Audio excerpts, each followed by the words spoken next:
Uhali gani mtazamaji wa Mbeta TV Online? Kama unavyoona watu wanaendelea kubeba mizigo yao, yani kuokoa mali.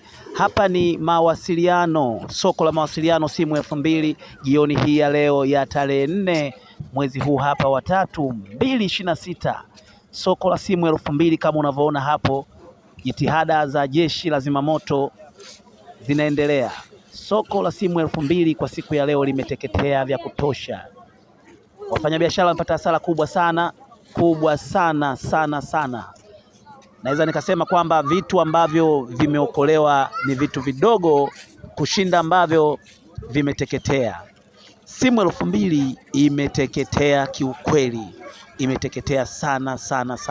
Hapo unavyoona wanazima moto tu, lakini si kana kwamba wanazima ili waokoe mali. Wanazima moto ili usiende sehemu nyingine, lakini mali zimeteketea sana.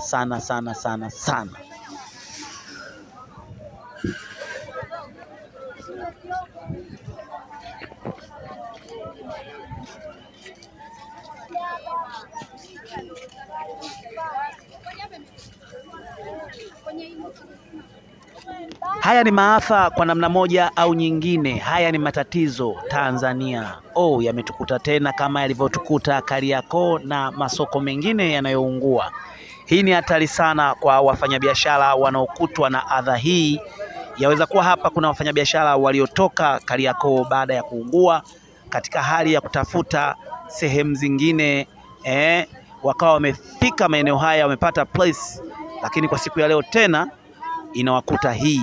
Jamani, haya ni mambo ambayo tunatakiwa kupeana pole sana. Mimi naitwa Shedrack Joseph wa Mnemba, unaweza kuniita Mbeta the Game. Hii ni Mbeta TV. Usisahau kusubscribe, kulike, kushare na kucomment ili uwe wa kwanza kupata notification zetu pindi tu tutakapoileta habari yoyote hapa online.